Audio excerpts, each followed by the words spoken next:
Hello my friends, my name is Artur Rehi and I am an Estonian soldier. Estonian infantry, right, but we also have the Estonian Navy, which is almost non-existent compared to the US Navy. We don't have much armed ships, and what we do have is for the Coast Guard. Most of the Navy that was formed in 1991 when we got free from the Soviet Union was actually given to us by the Swedish Navy. Swedish Navy thought these ships were obsolete, so they gave them to Estonia, a newly formed country, as humanitarian aid. And this is what our Navy consists of, because Navy is very expensive to keep and we don't have that much money. But today we will review something that I could only dream about, that Estonia as a country could only dream about. The United States 7th Fleet. Yeah, there's 6 fleets in the 7th fleet. Just the 7th fleet is the biggest one. It has aircraft carriers, submarines, destroyers, cruisers. It has everything you want to have in a fleet, and everything that we unfortunately cannot afford. So I will just watch with a watery mouth today what the US has. Woo, mama. Before we start, there are Patreons. I can make these videos because Patreons are helping me out. If I would only rely on YouTube revenue, I wouldn't be a YouTuber. A few years now, I think.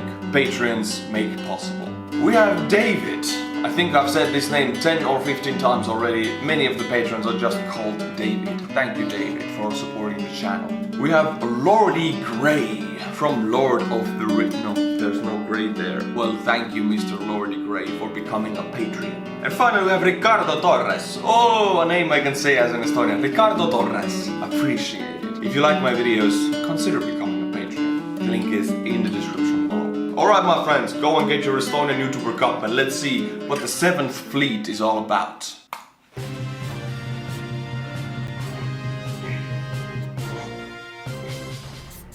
How powerful is the United States 7th Fleet? Look, these aerial shots are beautiful already.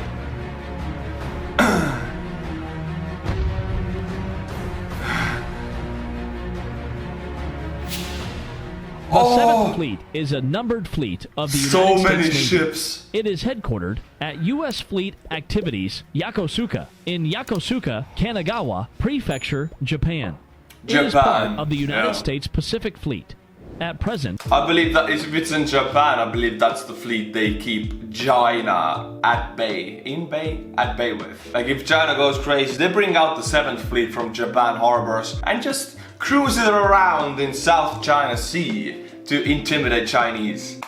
it is the largest of the forward deployed U.S. fleets, with 60 to 70 ships, 300 aircraft, and 40,000 Navy and Marine Corps personnel. 40,000!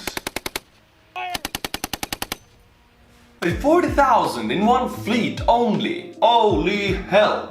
I am ashamed to say that this number is many times bigger than Estonian entire active duty army membership. I'm ashamed to say that. We are not close to that number. If we fully mobilize the Estonian country, we'd get 100, maybe 120,000. That's fully mobilized, absolute maximum capacity. And this is the 7th Fleet is only a small part of the US military capability, and that's already 40,000. Hooray, my friends! Oh, I'm glad we're allies. We would be so screwed. Its principal responsibilities are to provide joint command in natural disaster or military operations and operational command of all naval forces in the region. Of the 50 to 60 ships typically assigned to 7th Fleet, 18 operate from U.S. facilities in Japan and Guam. These forward deployed units represent the heart of 7th Fleet and the centerpieces of American forward presence in Asia. They are 17. You need this in Asia, otherwise what else would keep China at bay? China would go haywire. They're already building their damn sand islands in South China Sea to claim the oil fields there. They don't have any right to them. They're just building the islands, and now they say, oh, it's our land 200 miles from the nearest coast, and here we made a new coast with our sand islands. Well, bring this fleet and let's see what China says. I think they're like, oh, I'm so sorry. No sand islands here. Oh, no. no violence. I'm offending like a billion people right now, a billion Chinese people. Maybe I should make wiser decisions in life. Steaming days closer to locations in Asia than their counterparts based in the continental United States. It would take 3 to 5 times the number of rotationally based ships in the U.S. to equal the same presence and crisis response capability as these 18 forward deployed ships. On any given day, about 50% of 7th Fleet forces are deployed at sea throughout the area. 50%, alright, yeah, but in this shot I see several aircraft carriers. What's up? Does the 7th Fleet have multiple carriers? I thought they have one and that's enough to take down a smaller country. Do they have several in one fleet? I love it, yeah! Of responsibility.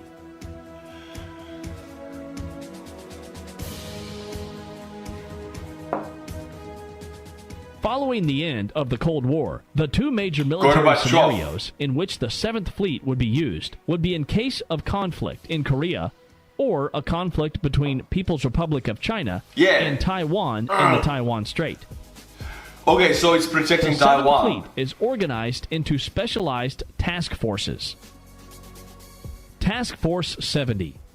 Task Force 70 is the battle force of 7th Fleet and is made up of 2 distinct components. Surface Combatant Force 7th Fleet, composed of cruisers and destroyers, and Carrier Strike Force 7th Fleet, made up of at least 1 aircraft carrier and its embarked air wing.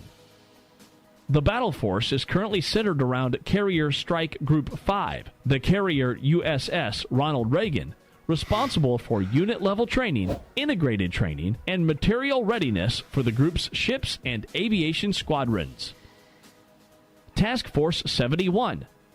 Task Force 71 includes all naval special warfare units and explosive ordnance disposal mobile units assigned to 7th Fleet. It is based in Guam.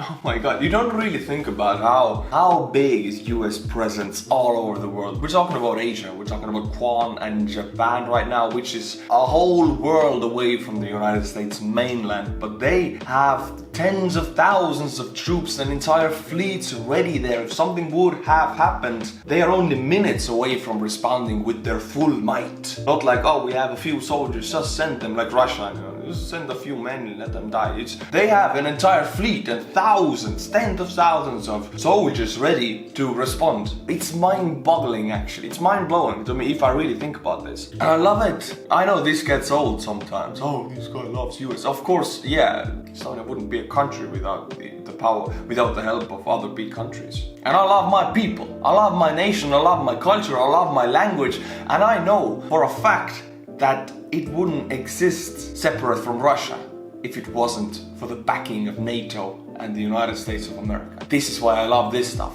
Exactly because of this stuff, we can feel safe here where we are. Task Force 72. Task Force 72 is the Patrol and Reconnaissance Force, 7th Fleet. It is located at Naval Air Facility, Misawa, Japan. It is mainly composed of anti-submarine warfare aircraft and maritime airborne surveillance platforms, such as P-3 Orion and Lockheed EP-3 reconnaissance planes operating on land bases. Task Force 73. Task Force 73 Commander, Logistics Group Western Pacific, 7th Fleet's logistics force, composed of supply ships and other fleet support vessels, headquartered in Singapore.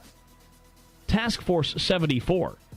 Task Force 74 was the designation used for the Enterprise Battle Group in 1971. Today, it is the Fleet Submarine Force, responsible for planning and... I was about to make a video about submarines today. I wanted to go into that subject more, you know, maybe the biggest submarine the US Navy has, but I didn't find any cool videos where they would talk over. Most of them were without talk, we just watched the submarines, but I want to do it. I watched a video about Russian submarine, Soviet submarine, Typhoon, the biggest one in the world, but I want to do the same for the US. So if you know, send me the submarine videos that I could react to. I love the topic. I mean, nowadays, aircraft carriers and submarines, those two are, I think, the prime things of the Navy. One of them carries nuclear, other one carries planes that can also bomb, destroy, and just do everything. We have watched aircraft carriers, but not submarines. I want to focus on that also. And coordinating submarine operations within 7th Fleet's area of operations. Task Force 75, Navy Expeditionary Forces Command Pacific, is 7th Fleet's primary expeditionary task force. Located in Camp Covington, Guam, Commander Task Force 75 is responsible for the planning and execution of coastal riverine operations, explosive ordnance disposal, diving, engineering and construction.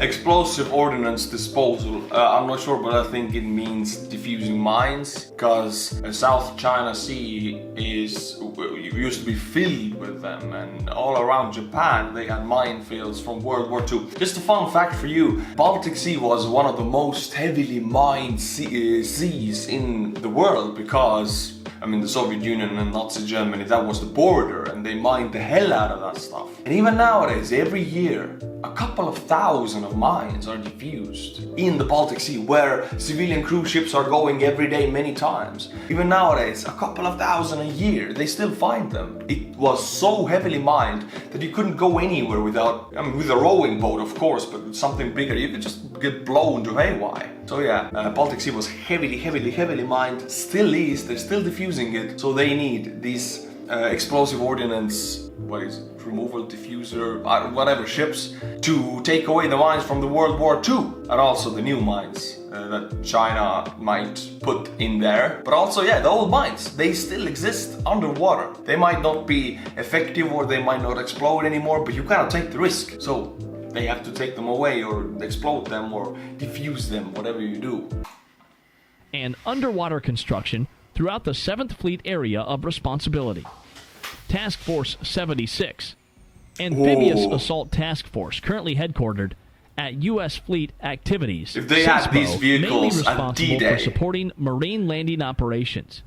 It is composed of units capable of delivering ship-to-shore assault troops, such as Tarawa class and Wasp class amphibious assault ships, and yeah, obviously nowadays you have amphibious land crafts that can ride on land and in water. That's so awesome. I don't think they had that in D-Day. They just had those floating vessels that if they beached, you had to jump down and you were like your knees deep in water and the enemy could row you down with the machine guns, but not with these. They had their own firepower. I saw some machine guns on top of them. If they had those in D-Day, the casualties would have been, I think, half lesser perhaps.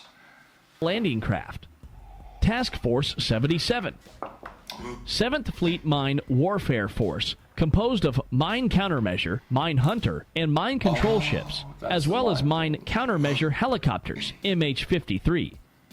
This task force is only activated during specific combat operations and was filled by the commander of Mine Warfare Command.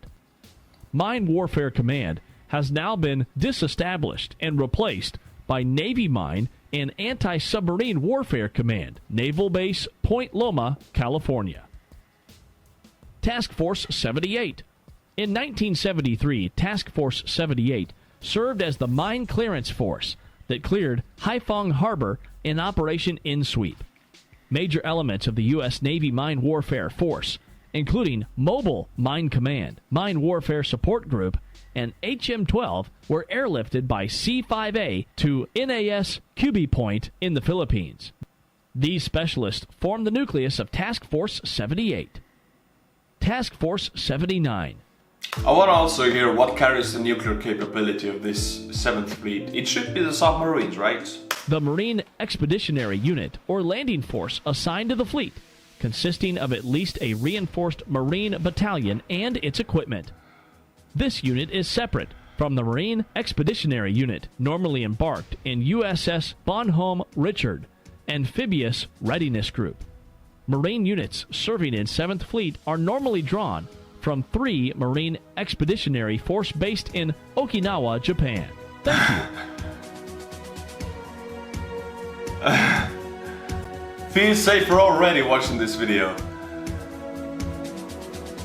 My friends, this was the United States 7th Fleet, the biggest fleet away from its coastal mainland, and it's located in Asia. I wish it was located in the Baltic Sea. United States, please send one of your fleets, even one of your just nuclear submarines in the Baltic Fleet. That would keep Mr. Putin, you know, very tense. Like, they are here, what are they going to do? I don't know, I'm Putin, I'm afraid. My friends, thank you for watching, thank you for being there, and thank you for continuously supporting this channel. I feel connection with you, my friends, and also say hi to Sami. Sami is editing the videos. Sami, you're doing a great job. You have taken a big load off my shoulders. Editing those videos is what was really difficult for me after 10 years. After 1,500 videos, finally there's a better person to do it, and that is Sami. Thank you. As always, my friends, until my next video, stay cool.